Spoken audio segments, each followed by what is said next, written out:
TikTok, playing as usual green screen games.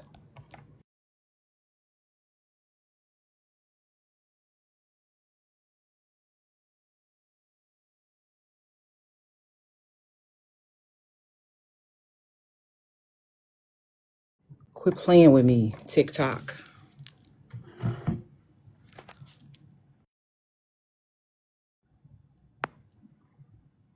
Oh, Sianka. Okay, I got you.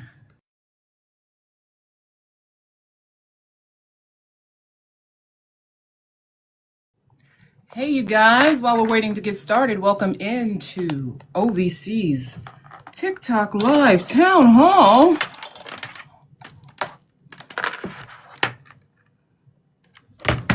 I am your host. I'm not your host, moderator, Ayana. Back here. Yes, that is my real name.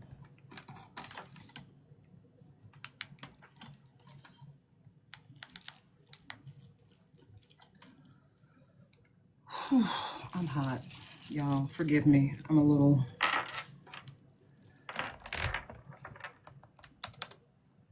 sweaty. You guys come on in, send us your daily heart me, support the account. Also, share the live. There are 3 ways to share the live.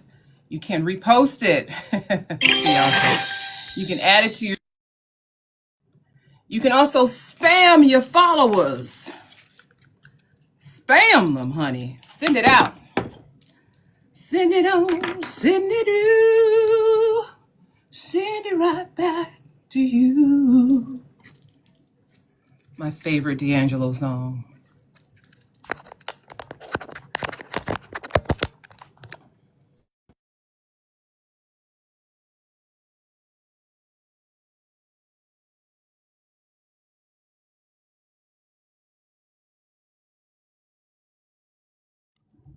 There we go. Microphone, lights. We might need a candidate.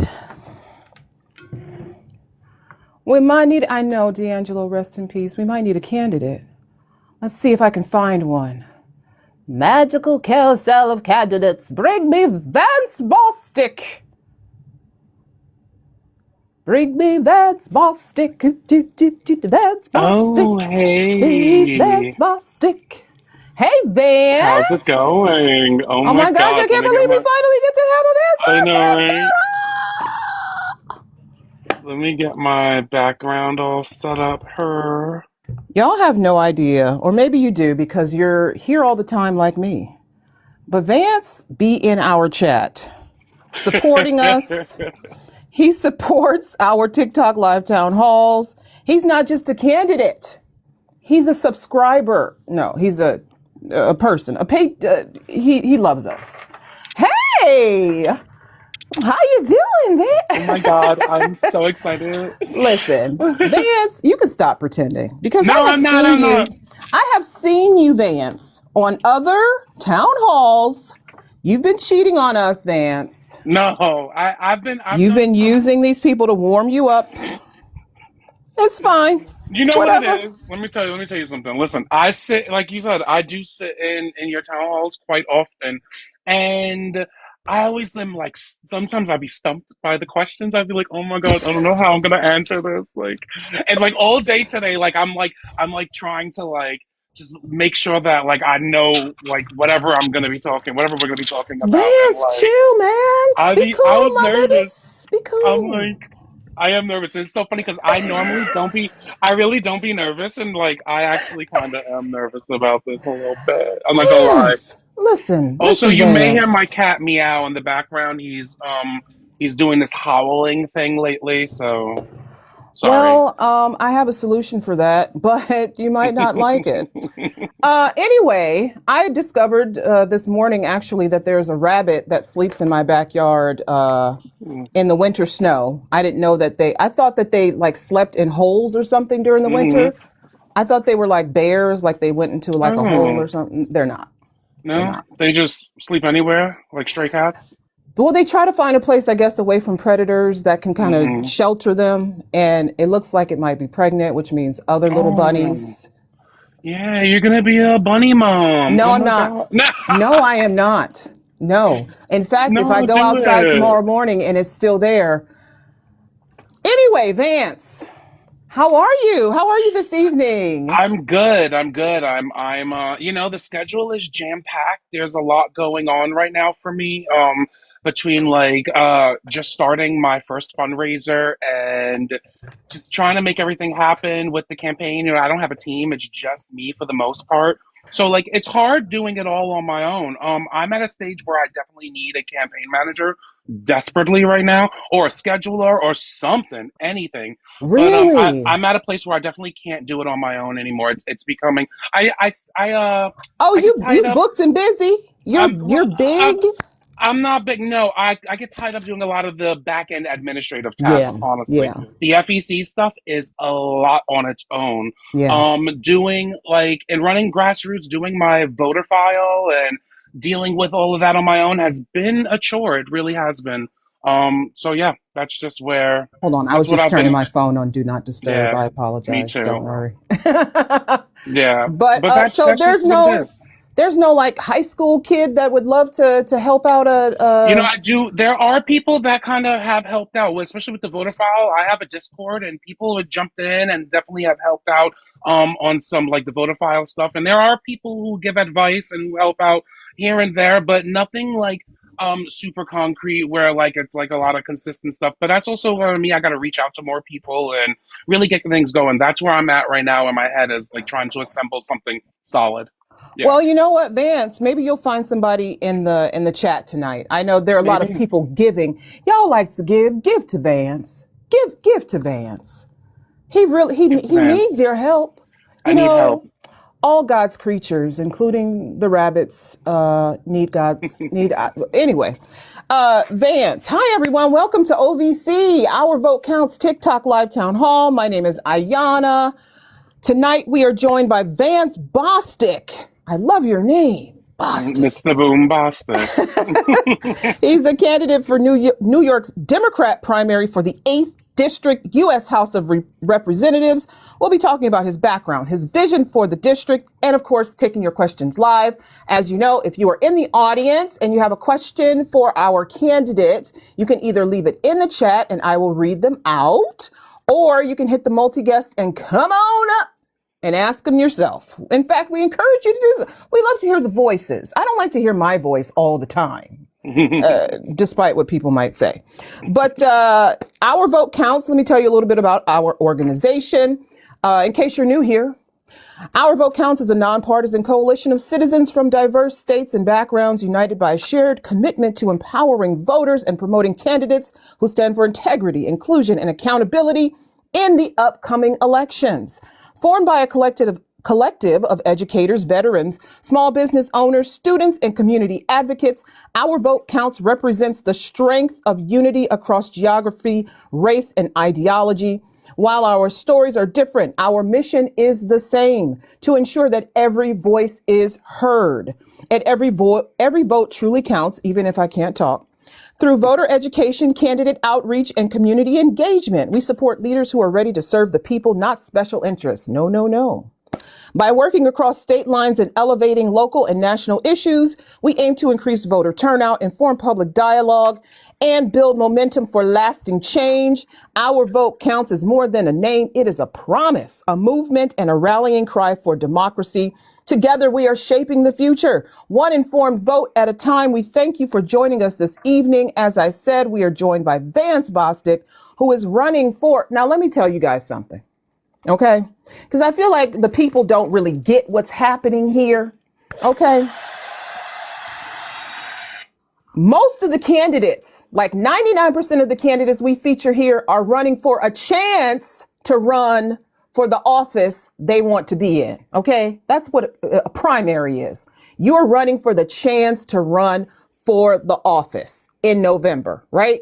So Yeah. all of these people you see here, they are hoping you come to the primaries and vote for them in the primaries so they will be able to run officially for that office in November. So we are here to platform these people because, as Van said, fundraising is tough. The money don't be flowing to these grassroots campaigns like it Yeah. should. And so we offer them this platform to share their ideas and just, get it out, get it all out, get it all out. But the primaries are very important. So if you're in Vance's district and you are eligible to vote, make sure you are registered and that you do show up for the primary. What is the date of your primary, Vance? June 23rd. June 23rd. So y'all got about 5 months, 5 months to get it together. Get it together. Yep. I'm going to tell you a little bit about Vance. Vance was born and raised in the projects of Coney Island. Home sweet home. And that's all I know about him. I'm kidding. No, I'm kidding. I'm totally kidding. Vance went to school, obviously. And you left.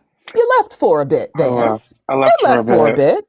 Yeah. And for over 2 decades, you worked every corner of the service industry, from waiting tables, running food trucks, shooting photos in sweaty nightclubs, and balancing books at bakeries. You didn't just serve meals, you served your community. In 2020, you went back to school. I love to hear that. And 5 years later, you walked out of Brooklyn College with an MBA. Vance, for those who do not know you, please tell us more about yourself and why you decided to run for office. An office, by the way, that is held by the Hakeem Jeffries. Yeah. So I'm Vance Bostic. I'm running to remove Hakeem Jeffries from office and become the next representative of New York's 8th Congressional District. And I'm running mostly because I really want to be a public servant. I'm running for the job of public servant, not the job of politician. I really strongly believe that what we need in our Congress right now is real people representing real people, because our Congress and our entire government is bought and owned by the billionaires, by the corporations, and the people in power don't have our best interest at heart. They serve the corporate interest, they serve the corporations and the billionaires and money overall. And that's a problem. I think we need players that are going to be on our side. I think we need people in these positions who are going to be willing to rewrite the laws in favor of us. We have to add more regulations to the corporations, and we need to remove red tape for regular people just trying to live their lives. Overall, we need to remove the paywall from survival, because that is a major problem for all of us. We're at a time in humanity where it's time to make a big change in the system. And yeah, I think Hakeem being the face of the Democratic Party, other than me living in the district, I feel failed by Hakeem. I don't feel relatable to him. And that was one of the things he kept showing all 2025 and even into now. He's been a failure back to back to back to back. And we need somebody who is not going to be bought, who is not going to intentionally kind of be a failure. And that's what it feels like he's giving. It's all show. And yeah, I think that we just need to not struggle more. We need to change the laws. We need to rewrite the rules for the people and take back our government for us. Okay, Vance. I love that response. I love the way you intro yourself. Thank you. Vance. If the US Congress was a flavor of pizza, what flavor would it be? What would be the toppings? This right now, this is like a sardine. This Congress right now, girl. This is a sardine pizza that's been left out under the sun. You found a slice under someone's bed, and you're like, "Is this even sardine?" And like, it's in the mouth of a rat that's running down the street. Yep, through the MTA, through the tunnels of the MTA. Yes, 100%. You ever seen that video of the rat carrying the pizza up the stairs on the MTA? Yes, Pizza Rat. Oh, Pizza Rat was a lovely time on the internet. That's our Congress right now. Yeah, that's what our Congress is giving 100%. I'm tired of it. So, yeah. All right. Well, we're just going to jump right into the questions. Remember, if you have any questions for Vance, please put them in the chat or hit the multi-guest. And while you are listening to us go back and forth, please like the live. Like it. Let's get the likes up. Vance, you've spoken about abolishing poverty wages and fighting for at least a $30 an hour plus tips for service workers minimum. What federal policy mechanisms would you pursue to make that a reality nationwide? Well, I think it's all about just making sure. Now, I will say, with everything that we speak about, a lot of these hopes and dreams go with having people with like-minded priorities in these positions to actually make these things happen. Me on my own, there definitely won't be a way that, or anybody on their own really, won't be able to make these things happen, which is why we need a strong coalition of like-minded people in these positions to be able to make them happen. But following like Zoran's plan, that's definitely something that I want to lean into, especially for New York City with the $30 minimum wage. But we would definitely focus on something nationally with $20. And then the idea of having the servers be able to keep their tips, and bartenders and waiters and whatnot, is because we need to get rid of the sub minimum wage for sure, and we need to make sure that they're making at least minimum wage and then still getting to keep their tips, because tips shouldn't be a factor in what we pay or what employees get paid. They should just get their rate and then also have tips be a thank you for making that happen. In terms of policy, I think there's a lot of different ways that we can, or not a lot of different ways that we can go about it, but I definitely think we can mandate it with like getting restaurant owners to like agree to making it happen. That's something that we definitely want to look into for sure. So how do you feel about the no tax on tips in the OBBLA, whatever it's called? Do you feel like that has benefited or will be a benefit in this coming tax season? Do you feel like that would be a benefit for people? No, I really don't think it's going to be a benefit for. I mean, it may appear like it could be a benefit, but honestly, people are hurting now. People don't want to wait till their tax season, and I really don't think it's going to be that that bolstered of a return, especially because a lot of people aren't really tipping on like their card, because a lot of people want to avoid the fees and they want whatever they tip, they want to go to the employee Mm-hmm. generally. So they're going to tip you cash. If you're going to get a tip, you're generally going to get a cash tip. Like, sure, you're going to have your credit card tips, but they're going to be, again, people are going to try to want to avoid those as best as possible. And I think because of that, we're not going to see much of a major return for people who are waiting for the no tax on tips for it to be returned in their taxes. Yeah. So Vance, have you ever done any gig jobs? I mean, I've done a bunch of catering jobs. I've done a bunch of food truck jobs. I've not done any like DoorDash, or I don't drive. I live in New York, so I don't even have a license. So I don't drive. So I've never done any Uber or DoorDash or anything like that. So that's the Yeah. that's the new way that Hmm. companies are using labor. They're doing contract work and gig Hmm. jobs, but a lot of these jobs don't come with protections. What federal protections do you see as being necessary to protect gig workers? Yeah, definitely. I totally want to include. I am on my website. I list that I want to implement an artist and gig workers bill of rights.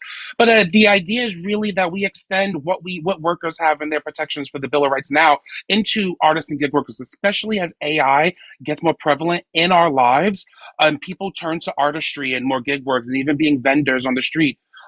It's totally important to make sure that these people are protected, and ideally, we would extend OSHA to gig workers and artists for sure, and make sure that they're fully covered and protected, especially like, and this like stems from, as somebody who works in the service industry and as somebody who lives in New York, the one of the most heartbreaking things to see regularly is the NYPD throwing away like vendor fruit on the street. Hmm. It is so hard, and like that needs to be protected. Like people in these positions, because now they spent whatever money they had just trying to get the product that they had, for it to just be thrown away for what? For bureaucracy? For like red tape bullshit? Like it's Yeah, exactly. Yeah, exactly. That's exactly right.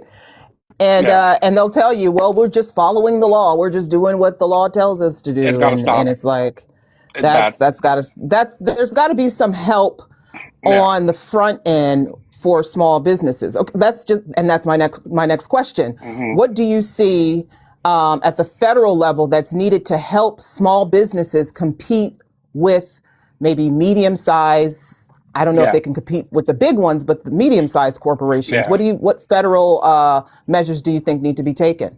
You know, one of the things that I have been looking into, and that an organization that I've adopted their policy with this, is the Don't Cheat Women. It's the American Small Business League. They have a Don't Cheat Women campaign, and it's the idea behind what they want to do, and that I totally have adopted and totally would support, is to make sure that we classify what a small business is. So these businesses that have 1,000+ employees aren't getting small business grants.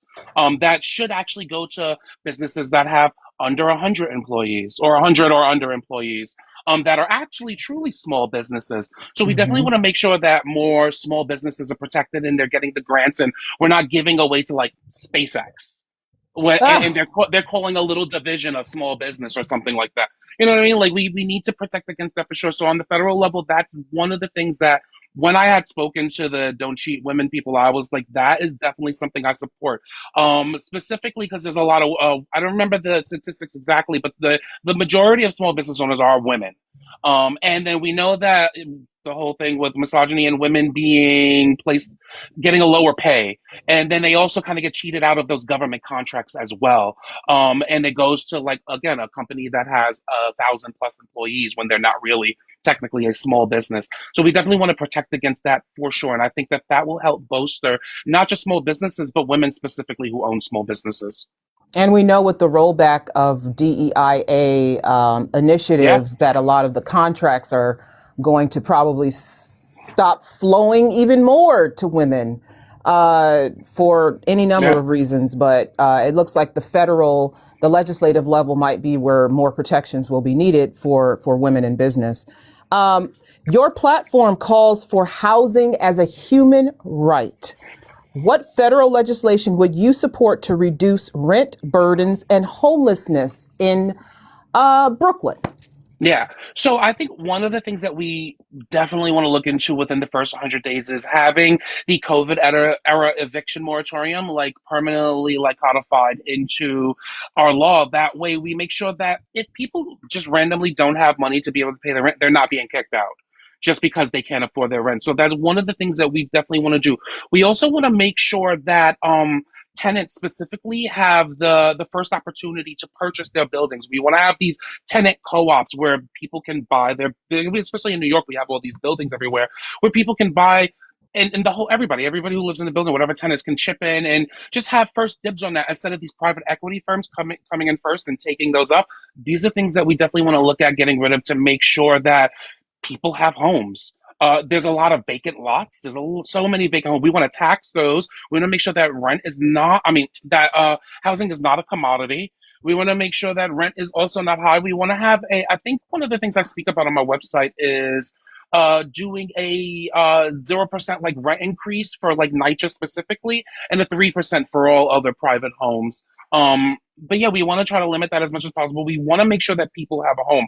When I think about housing, I think about Maslow's hierarchy of needs, where the bottom row is housing, food, water, the basic needs. And without having specifically a house, a roof over your head, how are we ever going to climb higher to reach self actualization? We can't. So, at the very basic need, housing has to be something that is much easier to have, where people aren't literally just trying to, again, there goes back into that paywall for survival. Like, we have so much house. Again, empty housing, we need people to just be put into them without all the struggle, all the bureaucracy, all the red tape. It's just And one of the enough. roadblocks you might find is the city itself, like city ordinances. One Hmm. of the things I discovered is that for each dwelling, any kind of building, there has to be a certain number of parking spots, either on site or in front of like a house. There has to be, if you have a 2-car garage, there has to be a driveway. And so the Hmm. more driveway and parking space you need, the less space you have for housing. And Hmm. so local ordinances might be the reason why some of these lots aren't Yeah. getting used, because you have to get around that, like you said, bureaucracy. Yeah. So what do you see as your role as a representative in working with local like city council? I don't know how it's set up in New York. Is it a I would city say local. council or I would say local officials is how local officials? when I speak about working with, and this is something I speak about often. I intend to have I hope to have a very good relationship with local officials. I want to work with them because that's what it's. The, teamwork makes the dream work. It's going to take everyone, and that's something that I'm seeing right now is that not enough people are working together. At least enough people that share the same values are working together and want to aim towards the same direction. Hmm. And especially like for Congress and for to work with the city council members, state legislators, like these positions are very important for me to get to build relationships with, and that's actually something that I'm trying to do right now. When I'm out and about, and I'm trying, even when I'm online, I'm trying to get in contact with like local officials who are in the district specifically, and just trying to build relationships with them. Because when I get into Congress, that is something that I strongly want to like focus on, is making sure that we're doing what needs to be done for the people on all levels. Like it has to. We need that change. Absolutely. And Yeah. again, if you're in the chat, I see the chat is very busy. If you're in the chat and you have a question for Vance, come on up and ask him, or you can leave it in the chat and I can ask him. I see somebody wanted to know what is the bottom line of DEI. I don't know if you want to answer that, if you want to bother to go into The that, or if you just want to skip ahead to the next question. the bottom line of DEI is ending racism, ending this idea of supremacy, ending that's what the I think the bottom line of DEI comes down to that. I think it's about making sure that everybody has an equal opportunity, that we're not looking at somebody and saying, all right, well, this is a white cis man, like let's have him, let's hire him. It's making sure that disabled people have a chance. It's making sure that women specifically have a chance. That's the bottom line of DEI. That's what we're trying to get down to. That's why it's implemented. That's why it needs to still be implemented. And that's why it's so important. Because if not, just like if we didn't have minimum wage, if we didn't have minimum wage, we'd still be slaves. Like so It's it's as simple basically as that. yeah, Yeah. yeah. That's the So bottom there, line. we fed the troll. We paid the troll tax. Thank you, troll. We I will appreciate I you. will say one thing real quick. I saw somebody else say, if I'm an immigrant. No, I am a fifth generation New Yorker. You're My a native yeah, New yeah. I Yorker. am a native New Yorker. My great grandfather came over in like I think between 19 I think before 1910, because that's when I can look back at the census reports up, that's when it shows that he had came over here. Yeah, so like 1910 I believe is we'll say that between that's when the census report was, but sometime between 1900 and Wow. 1910. Yeah. So you been New York. Yeah, I've See, been New York, listen, you've and been New Brooklyn York, also, not just New York, but Brooklyn. My but entire family Brooklyn, has been in yeah, Brooklyn. Yeah. that's awesome. So, okay, one of the things we know about a place that has a lot of places for rent is that there's probably a slumlord or two or three or four. Would you support expanding rent control measures or penalties for negligent landlords or slumlords at the federal level, and how would that work? Yeah, 100%.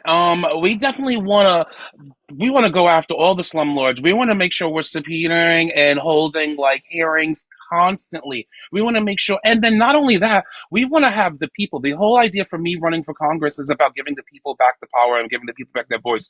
When we hold these hearings, like I want to make sure the people that are affected are the ones actually speaking at these things, to make sure that whatever corrupt landlord we're facing is actually hearing the pain that they're causing directly. And yeah, we're gonna definitely go after them and subpoena them and make sure that we're holding hearings and get to the bottom of these things. And whatever legislation comes up out of that, I hope that we can.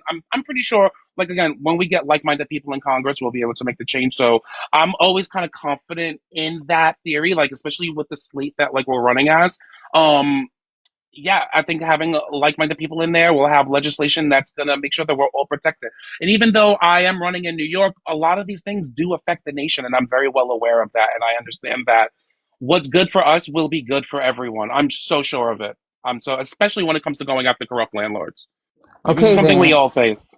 Vance, check your temperature Oh, or check your pulse. Where's your pulse at? Right here? it's somewhere Right there. there. So, Uh huh. Uh huh. how is it? Are you good? You're doing good so I'm a far. You're little doing nervous. real. I'm still You're nervous. no, you've done really well. Come on. I can hear the Yeah, people in the chat clapping for I you. hope See, there so. you go. You've done very well. But now, Vance, it's time for some rapid fires. It's short Okay. responses. Short responses. Just think short. Think short. Okay. Don't say anything stupid. Got it. There's no stupid response, Okay. Vance, really. You're just being clever.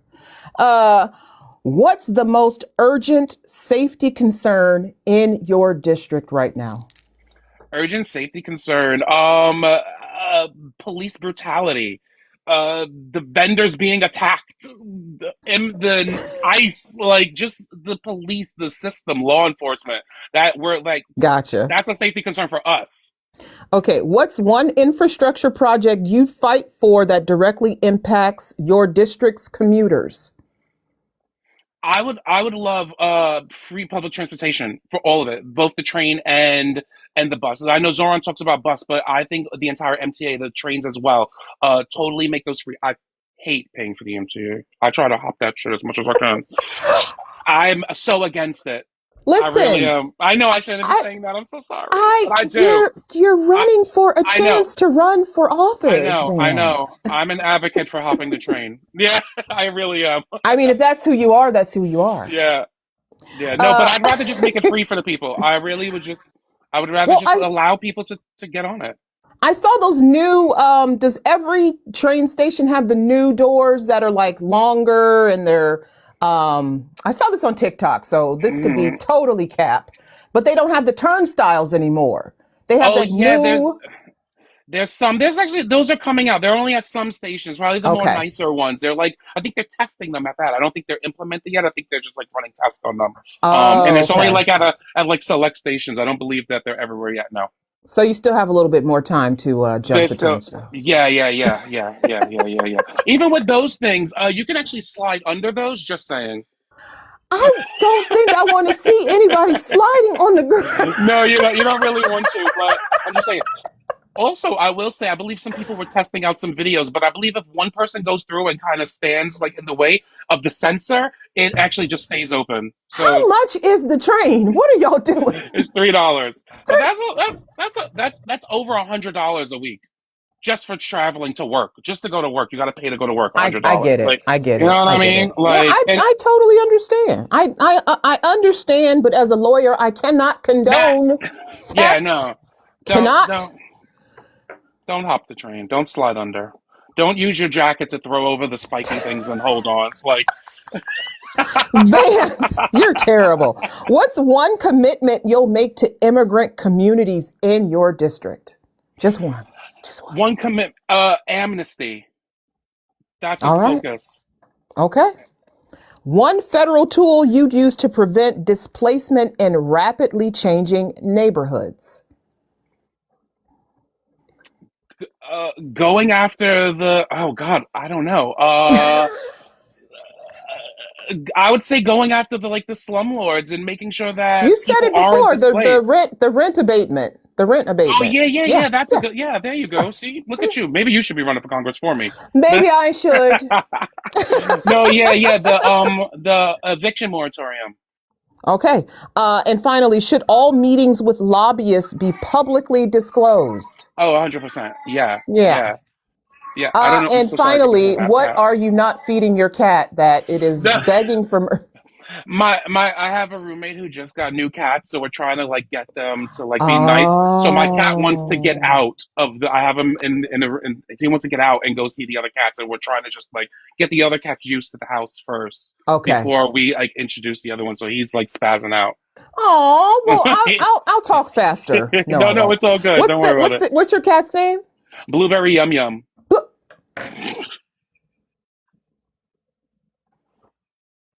It's Blueberry Yum Yum. I call him Moving on BB to for short. healthcare. I call him BB for short though. He's the cutest. I love him. I Oh, do. blueberry yum Yeah. yum. Oh, Mhm. okay. All right. I I got him guess after that's my mother. I fine. got him. He's 15 years old now. He'll be 16 in September. Oh, I got him after my mother passed away, and he's been with me ever since. So he's been like my comfort cat. Yeah, is there a he's the reason why? greatest. What's the story behind the name? My sister named him Hayes originally. It's my sister's cat originally. Okay. But he always spent all his time with me. And then when we moved, I just kept him because I was like, this is my cat. Like he stays with me anyway. But no, my sister named him Hayes, and it was after uh gardening. Correct. Yeah. Correct. So Yes. and then I didn't like it, so I named him Blueberry Yum Yum after Ludacris song. I got that blueberry yum yum, and it's that fire. Boy, so it's you are still just full of surprises. so it's You're still a full of gardening surprises. song. Like, I A don't think gardening I name. could have this same conversation with Hakeem Jeffries. I just don't see it. No, you couldn't. No, No you way. He's couldn't do fake. it. Okay, moving on to healthcare. Your Yeah. platform promotes healthcare for all with single payer coverage. What steps would you take in Congress to build momentum toward that? And how would you address your opponents who would most definitely argue it's too expensive?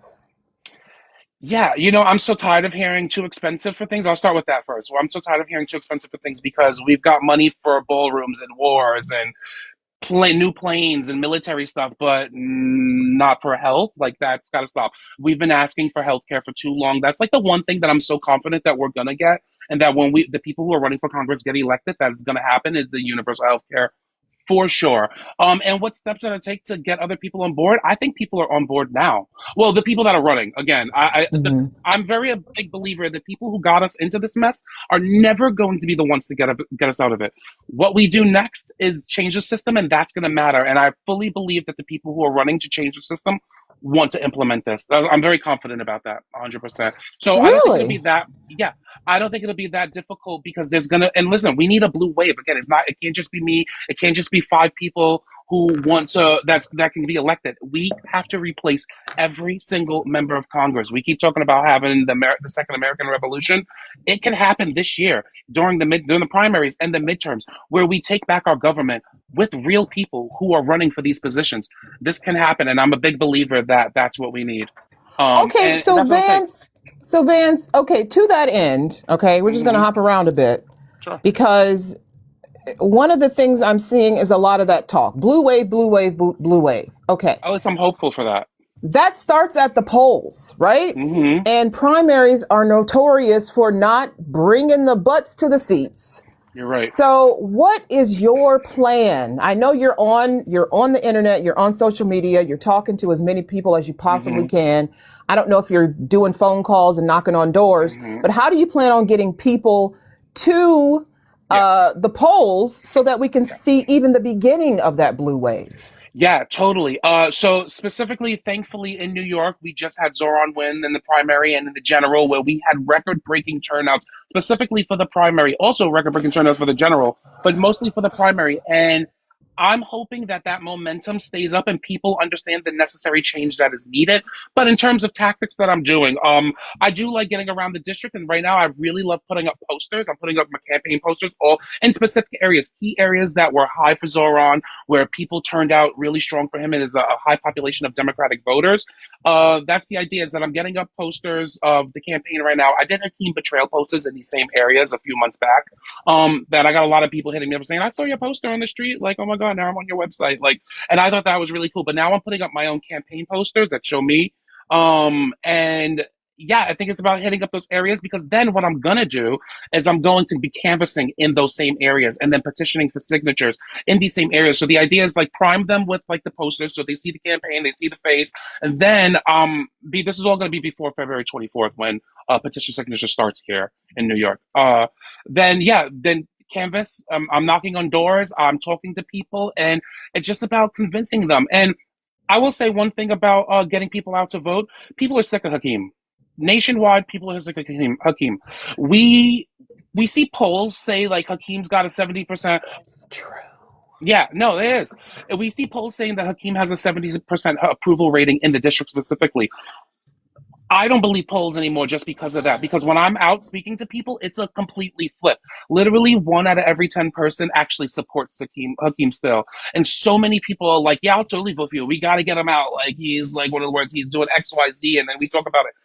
Very few people are actually like, no, I support Hakeem. Like, he's got my back. Like, this is not the time to be turning on him. But yeah, no, I mean, there are people who still support him, but there's more people. Like, when I'm speaking to them, there's definitely more people that are like, yeah, no, that guy's got to go. So, and And I'm hoping on that. I'm hoping that momentum stays, and I'm hoping that again, I'm putting up the posters. I'm gonna be door knocking. I'm gonna be canvassing. We'll get the phone banking going.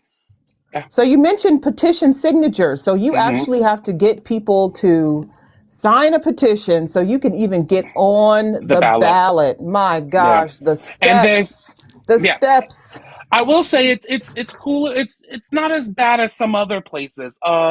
New York, we don't have any fees. We don't have to pay a filing fee. We don't have to pay a Okay. fee for the ballot at all. We just need the signatures, and the signatures are 1,200. I'm aiming for 3,000 or 4,500. Oh, okay. Right. Okay. So it's not as bad. And because New York is so dense and it's so populated, I can literally go to like one project building and probably get like the whole, you know what I mean? Like, no, I'm so serious though. I can go to like one building and probably do like the whole petition signature. And that's kind of like my plan is I'm hitting up these targeted areas and I'm really going to try to hammer it down in these specific zones, especially in the higher populated building areas, and try to get those signatures. That's where I'm at with that. Yeah, but it's 1,200 signatures. I'm gonna aim for either 3,000 or 4,500. Let's see how much they only give us a month to collect these signatures. So And it we has got to be from your district or it could be statewide. no. It has to be just a Democratic voter specifically. It has to be a Democratic voter that lives in the district.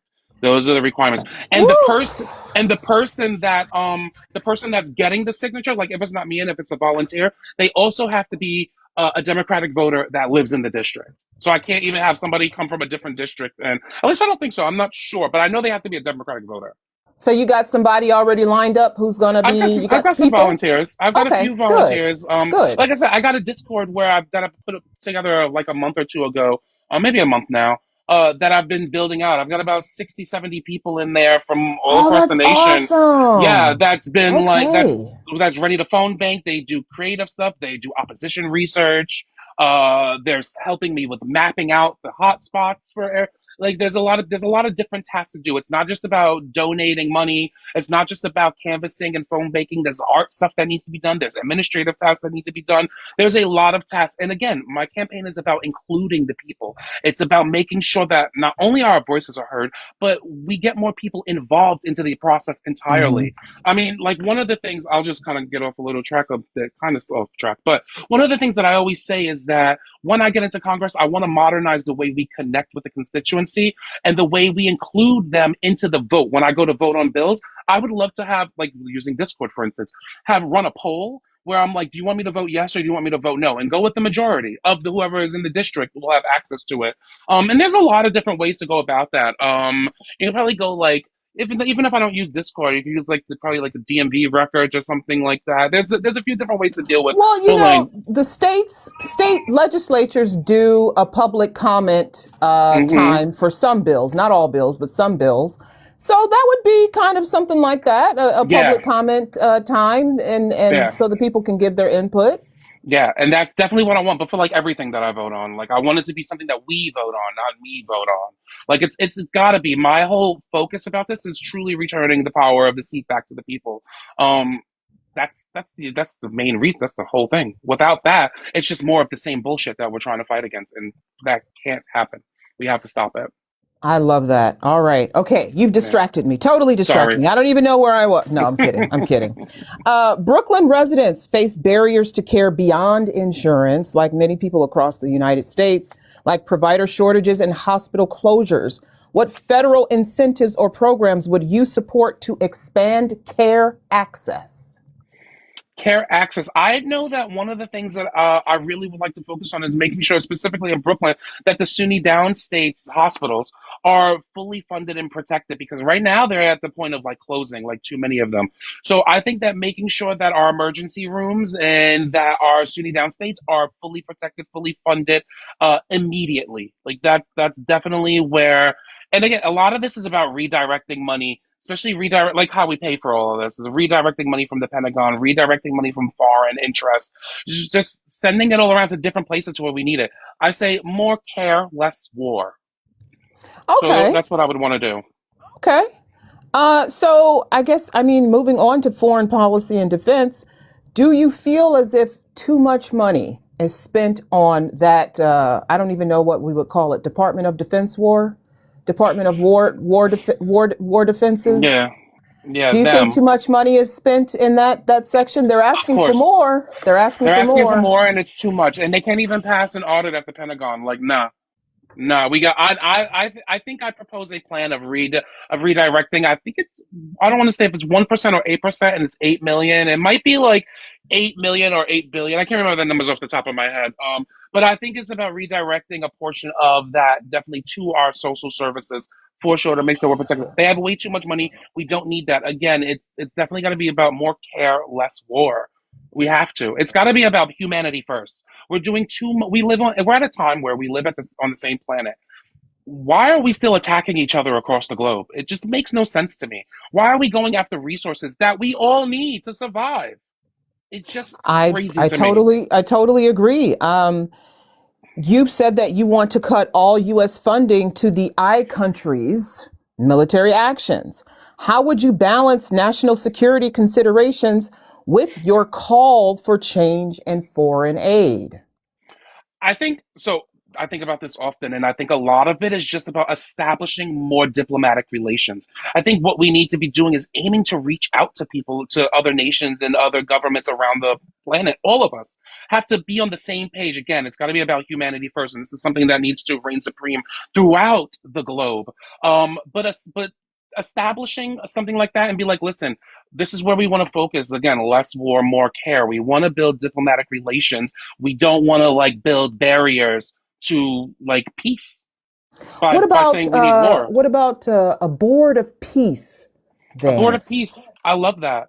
A board of peace. The No, board of you peace. don't. No, you Why not? don't. That I was a don't love it. test. That was a Why? test. We can have a board of peace. That was a Why not? test. How? Donald Trump has a board of peace. Well, fuck his board of peace. He's what? That ain't a board. We got our own board of real peace. We're going to have a No. competing board of peace. Yeah. Fuck his board of peace. No. No. Donald Trump. It ain't happening. No, no, I no, said, no. let me stump him with this No, one. that wasn't. No, I still stand by the board of peace, but not controlled by Donald Trump or the Republicans. No way, no way. But a Someone board of said, peace what would about work. soft power? Soft power, like what? Like economic? I would assume economic. Yes, or gentle caresses in the night. I don't know. Yeah, gentle caresses in the night. Yeah, but not with like tariffs. I think we listen. I have a vision for. I know a lot of people hate when I say this, but I really see Oh, a like world. USAID. They said Oh USAID. yeah, like we could like yeah, but that's not good enough. We need a world where we're working together, not where we're providing aid, but where we're actually working as a team. That there's a difference with that. Like I don't want to just provide aid to people. I want to work together. I want to build a planet where we can all live and thrive as a people. Well, Like one of the USAID is issues great, that but I think a stepping stone, yeah, sure, having USAID in those places to be a stepping stone to getting somewhere where we can establish more of a unity globally, that could be something for sure. And one of the issues with just giving people money that we've seen even in our own country is that they'll do with it what they want. Like they know the rules, they know what this is for and what you recommend. But at the end of the day, Yeah, it's up to the body that's receiving the money to yeah, do the right thing or the goods.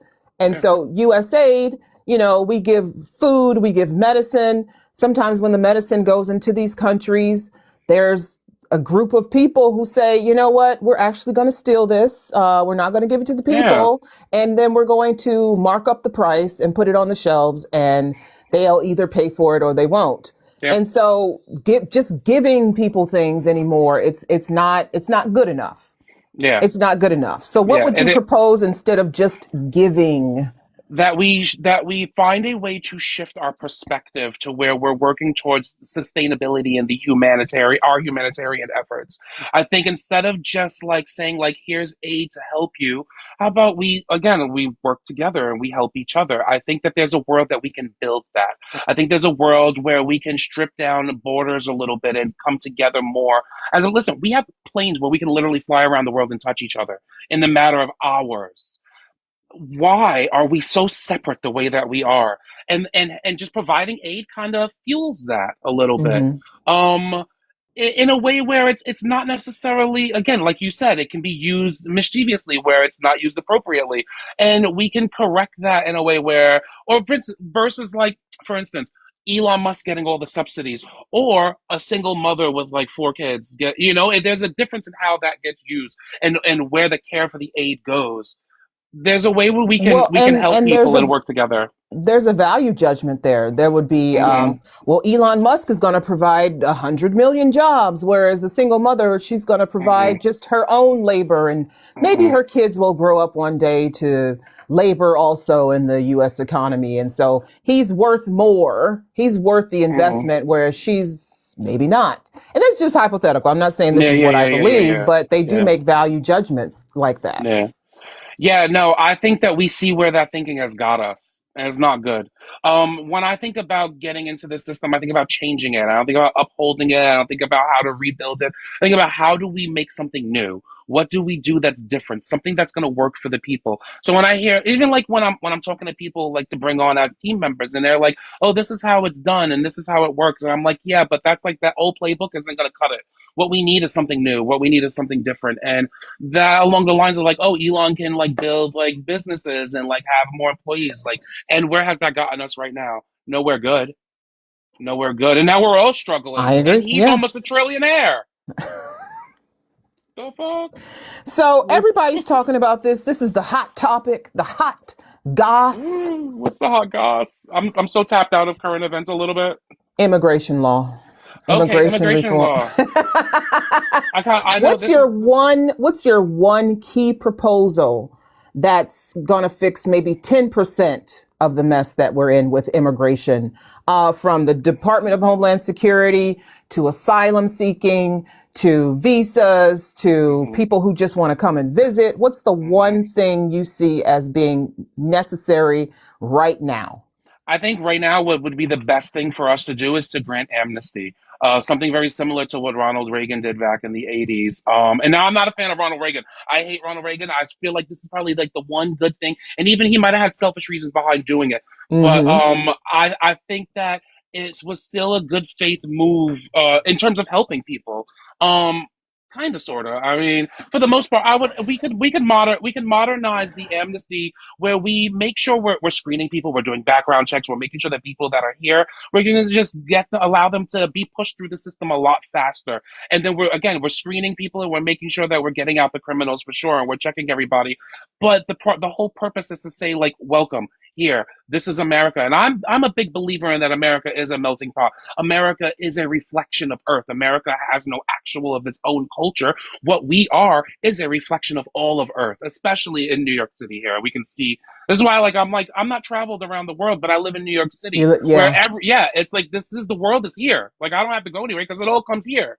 And America is very that. And I think that we can have an America that looks like New York City and in even a more advanced way, where again, I think our priorities need to, as a society, our priorities just in general need to shift where we focus on the collective well-being of the species and the elevation of humanity, instead of this individualistic living where we're stuck under capitalism funneling our money to the billionaires.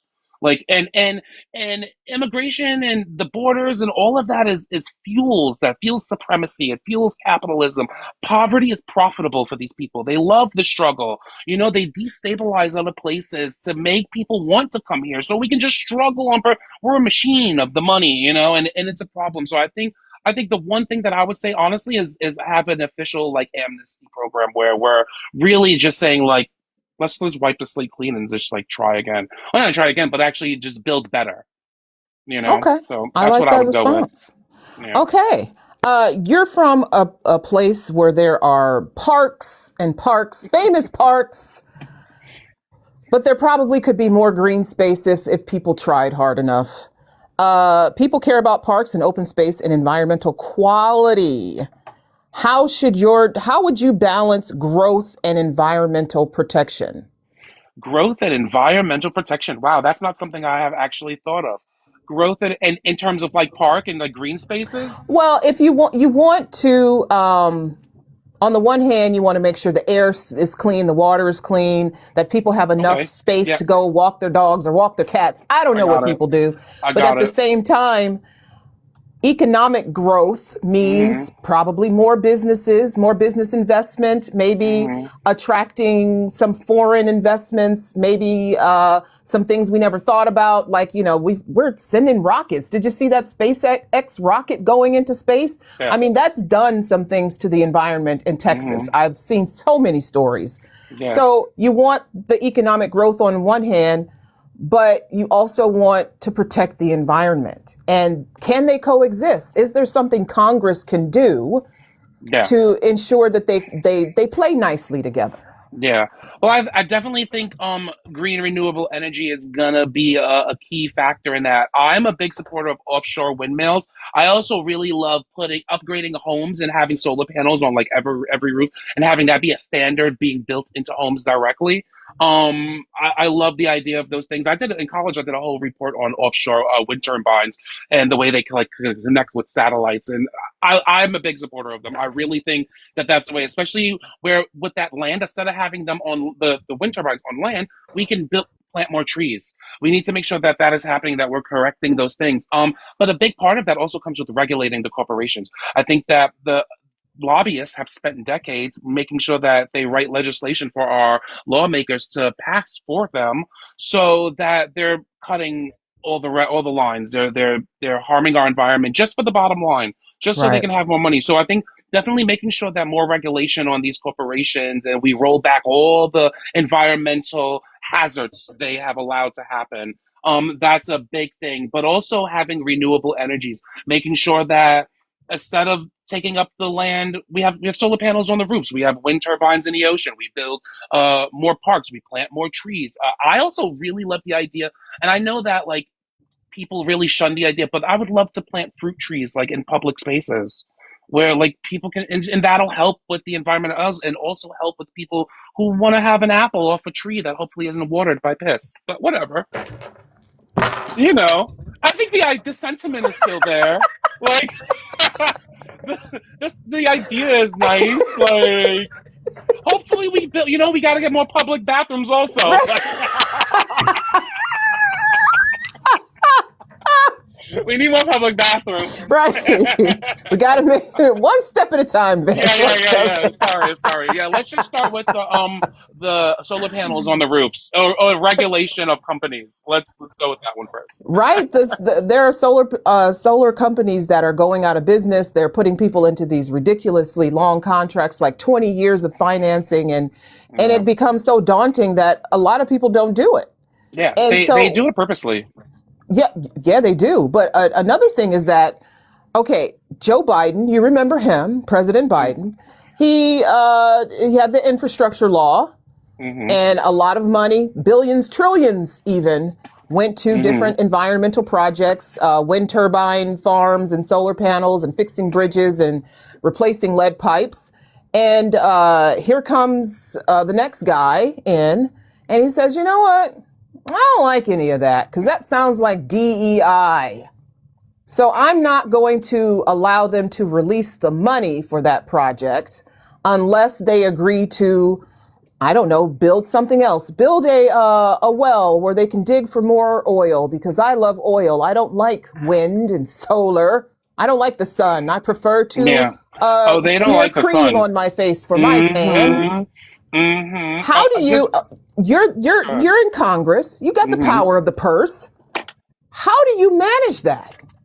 How do you manage a president saying that what you're doing, the money that you're sending to these projects, I don't like that. I'm going to cancel that. You know, it's so sad that under this Congress they're letting it all be walked over and taken over. It's basically a coup that we're seeing right now. But I think that when we get all these new representatives in Congress, and I'm really confident about that. But when we get all these new members, these representatives in Congress, we need people who are going to stand 10 toes down and be like, no, no, no, no, no, no. And that's why people are running, because they're running for office because they see that our Congress right now is weak and they're fed up. Like just like myself, I'm fed up, and we need people who are going to be like, no, no, no, no, no, no. This is what we need to do. This is the control that we have. This is the system that we have in place. Like you're not going to be running amok in here. And I mean, quite frankly, I'm hoping that once we get into Congress, our top priority is going to be impeaching him and seeing it through in full. So then we can make things happen. That's definitely the idea. But yeah, I think having strong people who won't take any shit, who aren't beholden, because a big part of the problem is that our Congress is owned. So when these oil companies say, nah, this is what we want, they're all going to be like, yes, massa. You know what I mean? So, and that's a Yeah, problem. yeah. That's a It is a problem. problem. It is because there are other sources of energy, things we haven't explored that we're being Mm-hmm. essentially conk bonk from doing Mm-hmm. because someone is beholden to an oil company, and that oil company, hey, they want you to dig for oil. They don't want Mm-hmm. you putting solar panels on your Yeah. Meemaw's house so Yeah, and that make she sure you can tax have. the fuck out of them also, the Right. solar panels. Exactly. Yeah. Exactly. And so yeah, I totally agree with you. Hmm. Vance, let us relax a bit, right?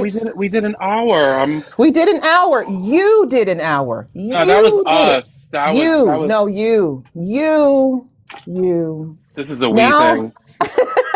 I'm going to ask you some fun, kind of lighthearted, playful, rapid fire, Ooh. so you could just relax a little bit before I Okay. again. All right. Here we go. What song would you walk out to if your first day of Congress? They're like, everybody get some entrance music. What song are you walking out to? I already know this. Mr. Lover, Lover. They call me Mr. Boombastic. Now, I swear to God, that plays in my head constantly, and I don't Really? even. It does. It does. Every time I think about me walking on a campaign stage, like that's what plays in my head. Like That I is am not even. awesome. That is It's like awesome. legit. I'm like everybody keeps saying you need to get Shaggy to perform. Like I would love that, but like That's I mean, he's not, I hear he's not doing much these days. You yeah, might yeah, be able yeah, to. You might be yeah. okay. You got Mr. Boombastic. All right, there you go.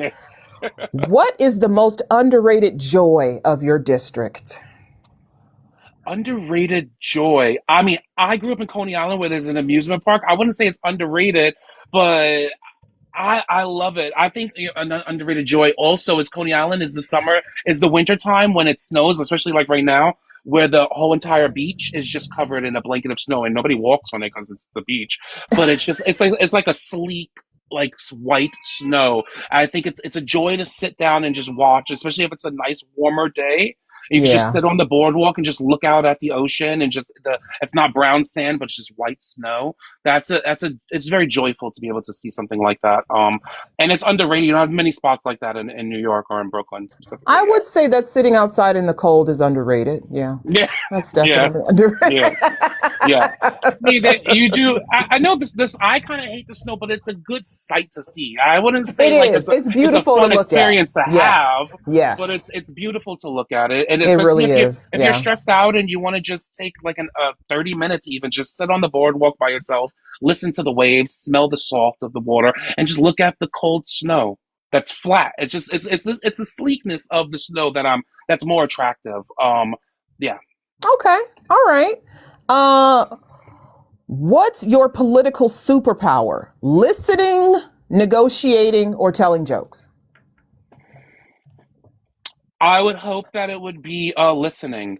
I think, but like it's got to be listening and responding appropriately. I feel negotiating. I'm not gonna. I'm big on not caving. I feel very strong on making sure that if our priorities have to be aligned, if we're going to be negotiating, it's got to be about humanity first because we're not negotiating on human rights. So I'm gonna stick with listening. And Okay. jokes could be a thing, but I wouldn't think that it's a superpower because none of this is a joking moment. So I'm not laughing. Like Okay. this ain't funny right now. We ain't joking. We in real life shit right now. Nah, but I listening I want to go with. Okay, what's your campaign trail guilty pleasure? Like, what's one thing that you should not be snacking on, but my goodness, this is stressful. So I need a bag of, or a fistful of ice cream cone or something. Uh I think Bag of hot Pete Cheetos. I think pizza like when I'm on the run, it's just because it's so easy to just be like at a bus stop and be like, fuck, I'm so starving. And just be like, there's a pizza shop right there. Like it'd be like 3 minutes, like, blah, blah, blah, blah. Pizza is something that I'm like, I shouldn't be doing that. Like, I should wait till I like get home or whatever.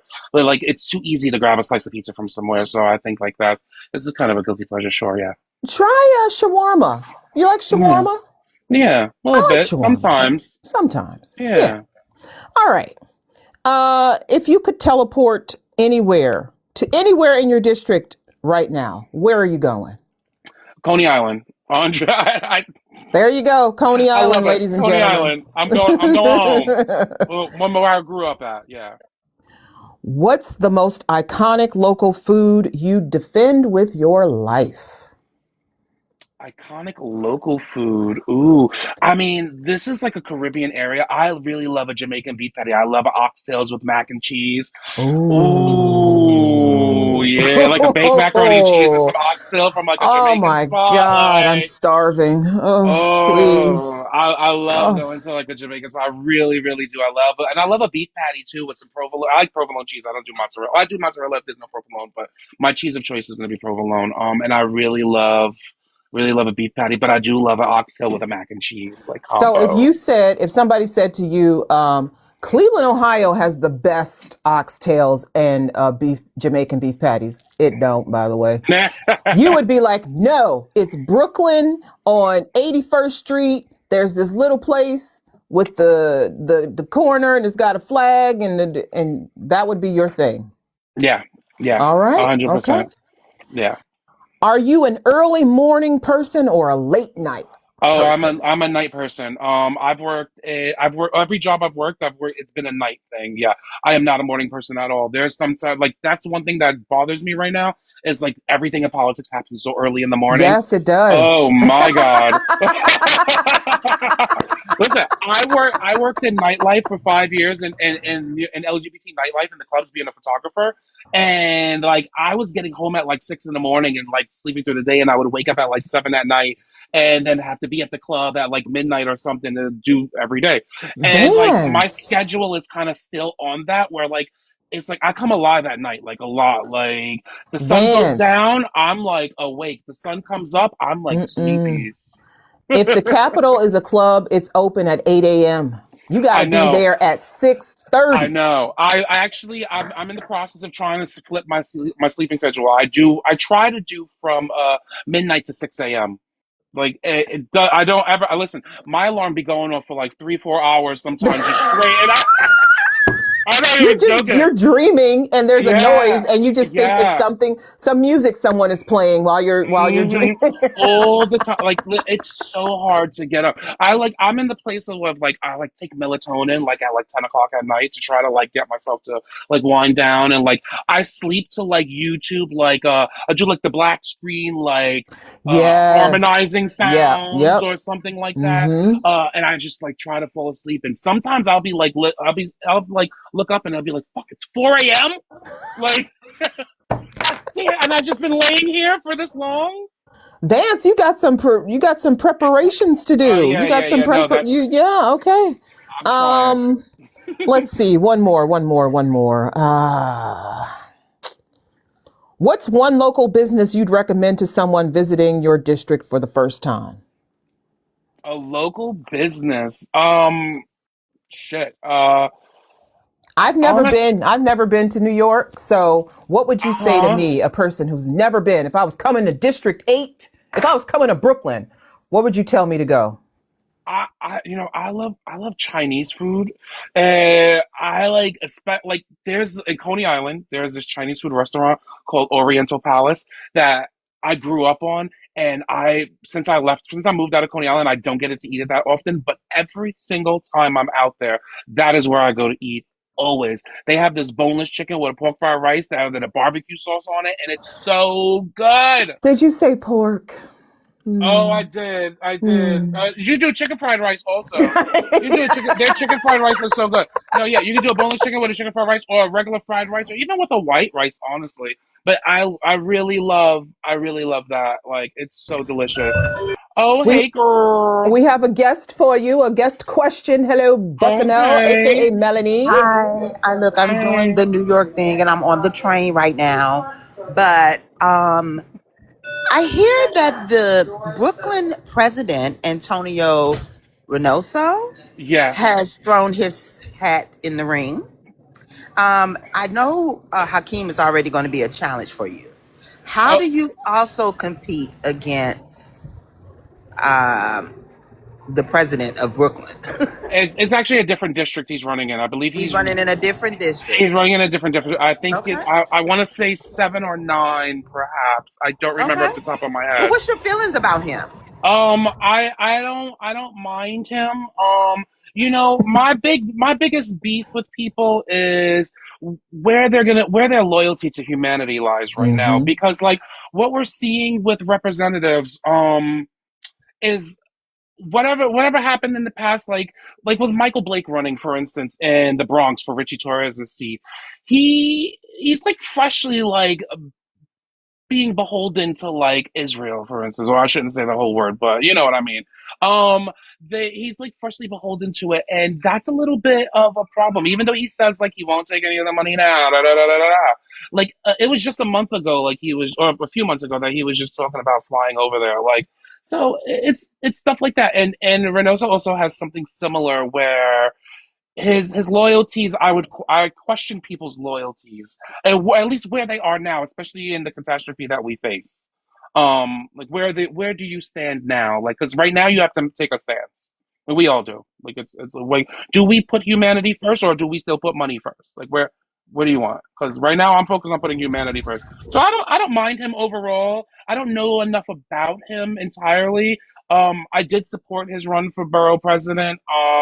But again, right now we're in a new thing is emerging. Something different is emerging. What we're seeing is a change in the system overall. Like Zoran said, welcome to the dawn of a new era of politics.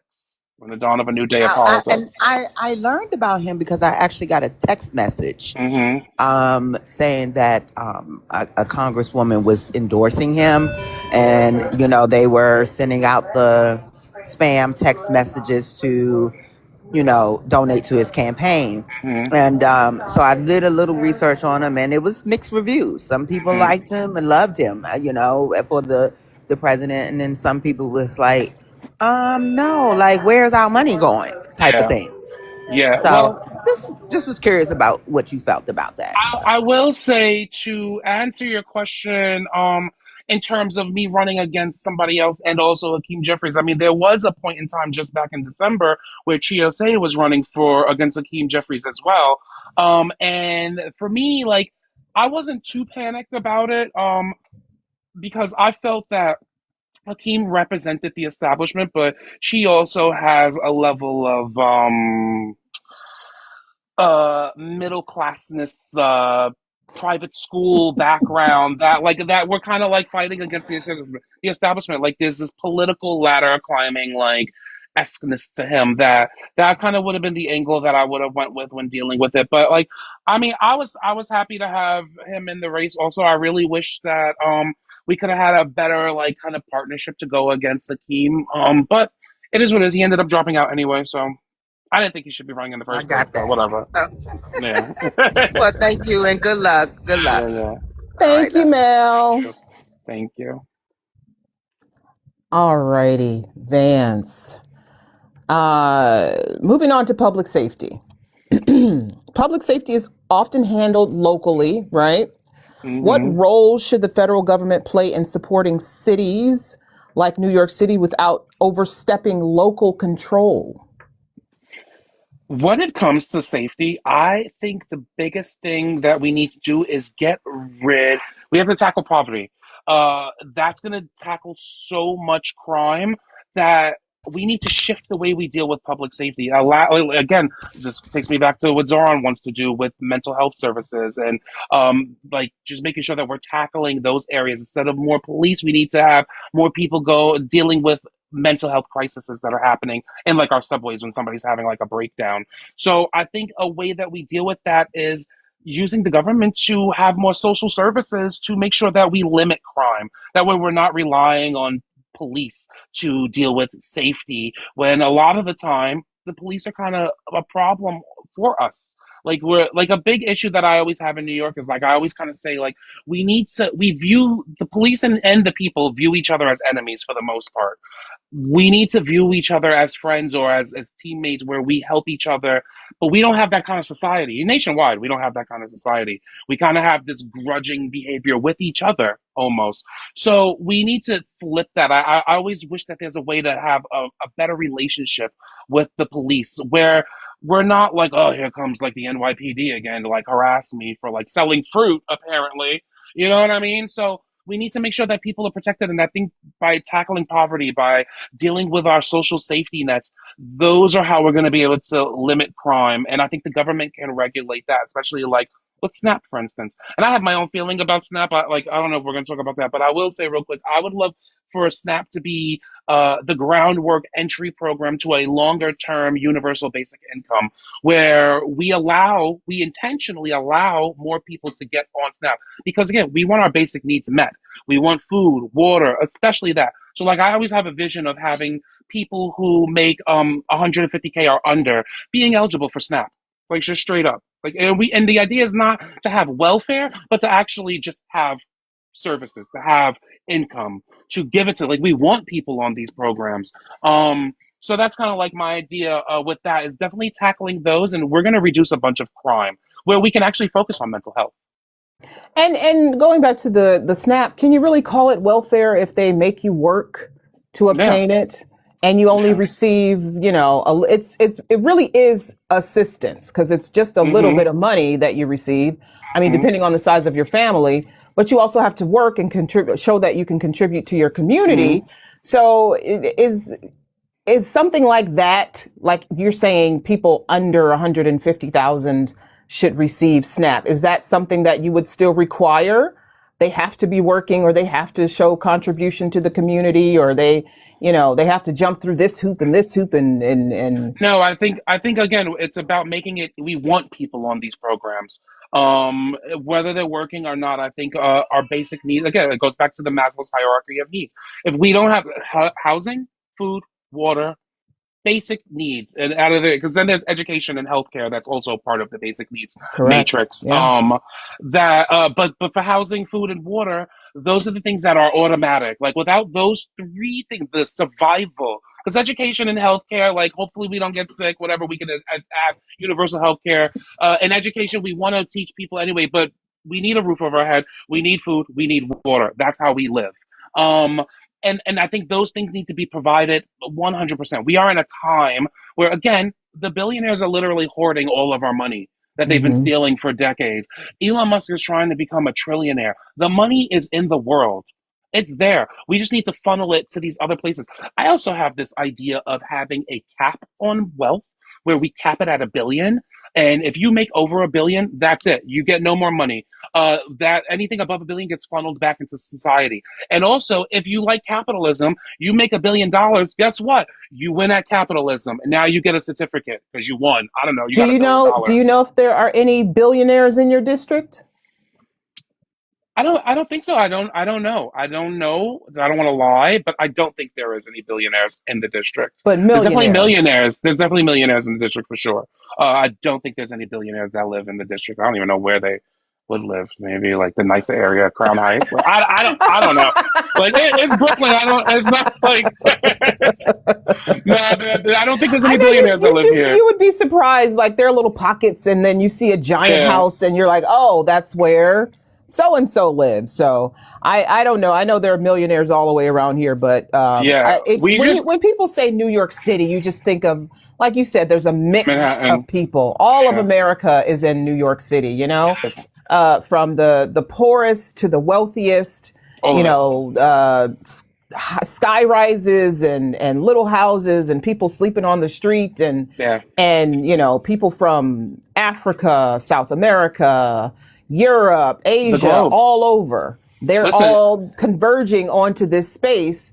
And in order to deal with something like that, you have to have at least a background in some kind of diversity, right?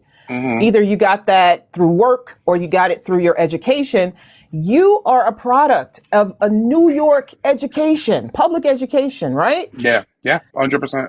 What do you think? Do you think that? But also the hospitality industry. The hospitality industry as well. Yeah. That's right. You learn from that, absolutely.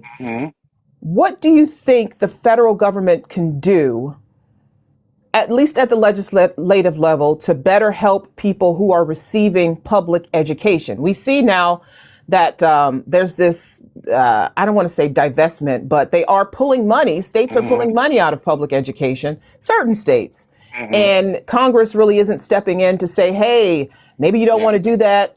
Or maybe we want to keep the Department of Education. We don't want to get rid of it. What do you think Congress is doing wrong here?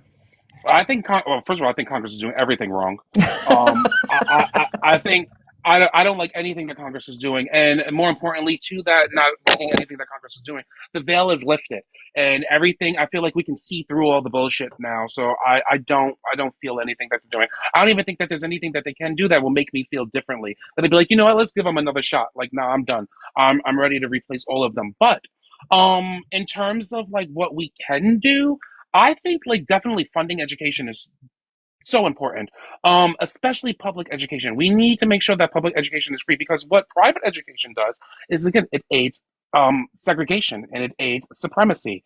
And we don't want that. We want to try to do everything we can to break down those specific things. We don't want segregation and we don't want supremacy. We don't want to where the richest white kids can go to school, especially because they're trying to give out the vouchers to these private schools. We don't Right. want that at all. We want to make sure that we're giving, especially vouchers, just like with the Don't Cheat Women campaign. We want to make sure that small businesses are getting the grants. We want to make sure that private schools are getting the grants, not going to big companies, not going to private schools. We want to make sure that the people who need, again, also with the food, with the SNAP, making sure that nobody above 150K is getting it because it's like it's not needed for these types of industries or the people or the corporations or whatever the case is.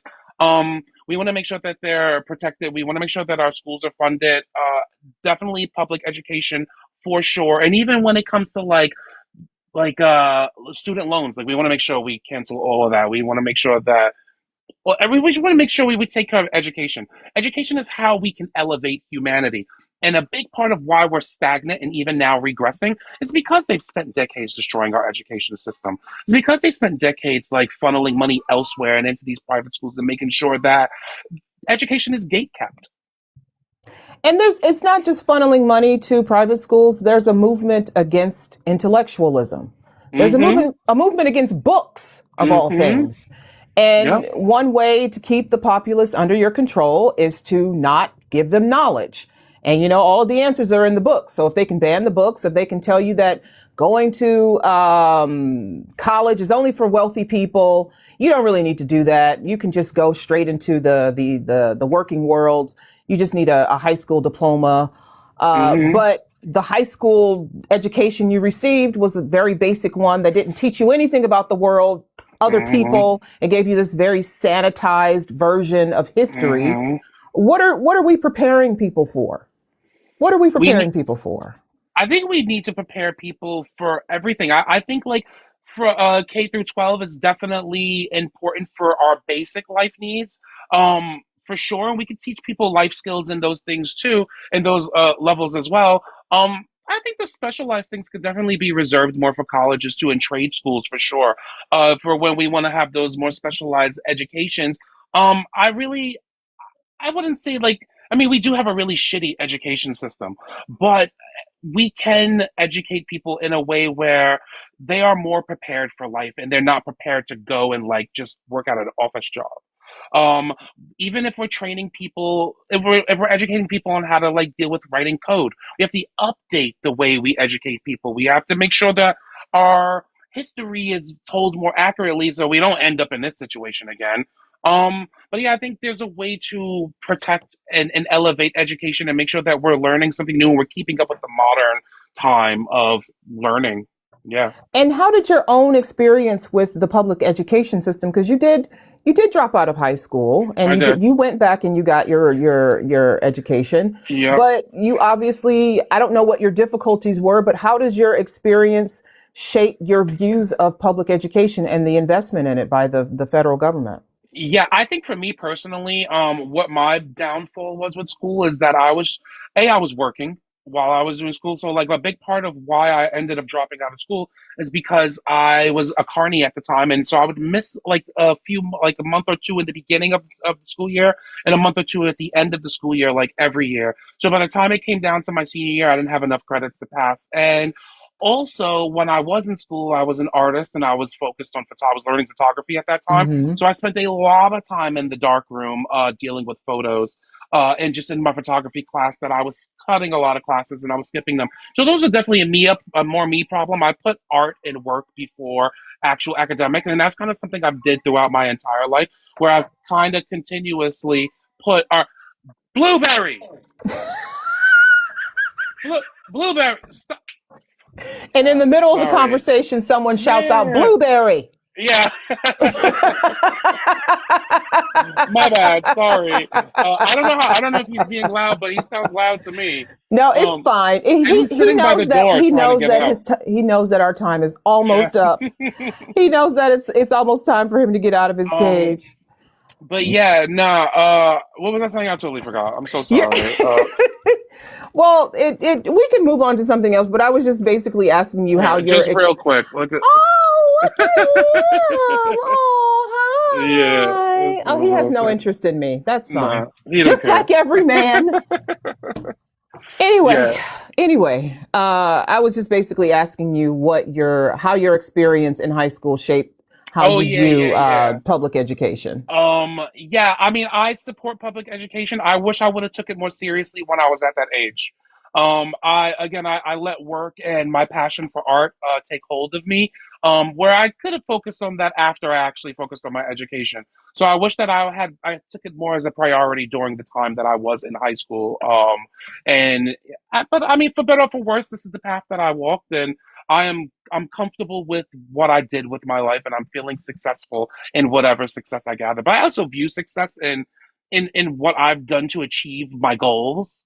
And I'm a goal achiever. I'm an Aries, so I do like whatever I set my mind to. I do like completing, and I do like making sure that I do what I say I'm gonna do. And to the best of my ability. So I do feel successful, even though I'm not rich and I don't have a bunch of money, or none of that means anything to me, though. That's also What part of does why I'm rich running. mean, really? Yeah, what does rich mean? And I think a lot of people think rich means being wealthy, having material possessions, owning things, just having stuff to show. And to me, rich is how comfortable I am, what I achieved. I living in New York City, I've always wanted to be a starving artist. That's what I did. I worked in the food industry, and then I did artwork at night.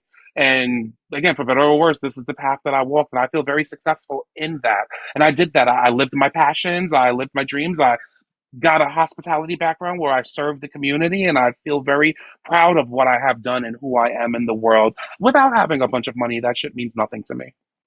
All And now right. because of that ideology, I'm running for Congress because I don't care for money. And that's what I think we need. We need somebody with hospitality and that cares about the people and that wants to focus on humanity and their passions and the passions of others. And I was just going to say, despite you took a different path than most others to get here, but you still got here. So there you go. Yeah. That's a testament to the human tenacity and diligence and sometimes you got to take a break. Sometimes you need a break, Vance. Yeah. But I'm happy. Yes, and you're happy, and you're running for Congress, and that's what's incredible about, I guess, if you want to say there's something incredible about the United States of America, is anybody can run. But not anybody can pay for it. It is very expensive. And like you said, there are some hoops you have to jump through. And so I want you to tell the people how they can support your campaign and where they can find you online. Yeah, you can totally go to my website, vancebianco.com. All my links are going to be there. If you click at the top of the banner, you'll see like a link tree in there, which will take you to every other thing. Definitely go there. Check me out on Instagram. That's my most or should I say that out loud? I don't know, but it's my most active platform. What is it? Vance.b.nyc. Yeah, we're trying to build a platform and trying to make a reach as best as possible. And if you can't donate and you can't really donate time, anytime you see a post on Hakeem, tag my name, say that I'm running, let people know, because so many people don't know that I'm running. I am so shadow banned, so stunted. We got to make sure that we make a reach, and that's my biggest focus, is getting on the ballot. Without getting on the ballot, without making sure that people know that I'm running, none of this means anything, and that's that. But yeah, vanceb4ny8.com is the website. You'll be able to donate there. You'll be able to find my other links. You can read my bios, my Ballotpedia questionnaire, which I totally recommend. I got really personal with that. It was the first thing that I wrote out, and I love it. Definitely check it all out. I'm reading the comments. They said that you were banned 3 times. This is my 5th account. My fifth TikTok account in 1 year. In 1 year, what? I lost 4 TikTok accounts. They banned me. Yep. What are you saying on here, Vance? Well, I'm I Are you think being like good, Vance? I'm not being that good. No, I'm not good. Are you Yeah, no, getting no. into? You're getting into good trouble on here, and they don't like it. I'm getting into bad trouble. I'm not getting into good trouble. I'm getting into some bad trouble. No, I mean, I don't like self-censoring. I don't have a Okay. filter. I kind of like, yeah, I don't like that. It feels programmy, like they're trying to change our language Yeah. intentionally, and I don't fuck with that. I don't like it. I don't partake in it. So I speak bluntly. I speak like straight up. I don't like this self-censoring thing at all. So on here, where they really want to hammer in self-censorship, I get it. It gets me blocked a lot. I'm also like, I don't know if I should say that. No, I'm not going to say that. Just in case anybody's watching. Hey, Yeah, Vance, thank you so much for being here with us. You survived your I TikTok did. lifetime. I Oh did. my I love it. God! You I'm did it, so Vance. You happy. did it. I was so Oh nervous for gosh. months. I was listening to you do other candidates, and I was like, I don't know the answers to these questions. Like, I don't know how I would answer this. And I you will did say, very well. You answered them. Oh, wait, we have one last question. okay, yeah, let's go. Last Listen, question. this I'm more lady than was curious. supposed to be here with me this evening. Okay, hey It wasn't I just girl. am, supposed to be me. It was supposed to be me and Sianka. yes, I am Mm. so jealous, but thank you so much, Ayana. Vance, I enjoyed the live. You didn't need me. You didn't need Yeah, me up here. You represent New You York for real, raised for your real. hand, I Sianka. yeah. did. I did The raise more my the hand. merrier. I did. My question to you is, um, can you find somebody like you for Long Island and Hempstead? Because I'm like, you're part of Queens, and Queens don't want to like say like we're part of y'all as well in Hempstead, but that's all right. But can you find somebody like you for Hempstead? Yeah, I She has mean, a personal connection. yeah, I think listen, I would say go to your like local restaurant and you're gonna want somebody with a hospitality background, I think. You're gonna want somebody who works in the kitchen or who works as a waiter, somebody who serves people. That's what we need in Congress. We need public servants. And that's where you're gonna want to look. You're gonna want to look in these public jobs where people have to work with one another. I'm a big supporter of that. So definitely go to like your local like restaurant and be like, hey, do you like humanity? Like, Right, right. And too bad. I yeah, relocated in North Carolina, but okay. I still have family there, and in Long Island. And I know the history of politics in Hmm. Hempstead because it was a lot of all that kind of crazy crap going on over there. So to see you represent Brooklyn and part of Brooklyn, part of Queens, I'm like, man, there must be some light there for my old district in there in Yeah. Hempstead. So, but thank you so much. And Ayana, thank you so much. My daughter has a viral illness going on, so I had to take care of my baby. We So got each other, Sianka. yes, We got yes, each other. Don't worry that's, about it. that's what Don't. OVC is What do about. they say in New York? Forget about it. Forget Forget about it. about it. Right, We something also like that. say, yeah, Yeah. yeah, yeah. All right, Sianka, get out of here. We got to get off of here. Thank We got another one you. coming up at 8:00. Okay. Goodness, thank you, Sianka. Love you. Love you too. Bye. So yes, Vance, thank you so much for joining us. We really appreciate you sharing your vision, your opinions, your platform. I mean, you did very well. You have nothing to worry about except I love getting it. those signatures on your petition so you can get on the freaking ballot for the primary, Vance. Tunnel vision right now. That's Yes, the that game is face we're in our right now. wish for you. That is our Yeah. wish for you, Vance. And if you are around at 8:00, we have another town hall where I will Love it. also be moderating that one too. Busy Featuring girl. Xavier Kerrigan, who is the Dem primary candidate for Iowa's U.S. House District 3. Again, 8:00 p.m. Eastern Standard Time. Xavier Kerrigan for Iowa U.S. House District 3. Join us if you're around. And let's close this out with a little word about Our Vote Counts. It's a nonpartisan movement uniting Americans from all walks of life to empower voters, support candidates of integrity like Vance and Blueberry, and ensure every voice is heard through education, outreach, accountability, and action. We're building a stronger democracy, one informed vote at a time. Thank you for joining us. Remember, your vote is your power. Again, thank you, Vance. Thank you to the audience. We had a wonderful time. Good night, everyone. See you at 8 o'clock. Bye. Bye.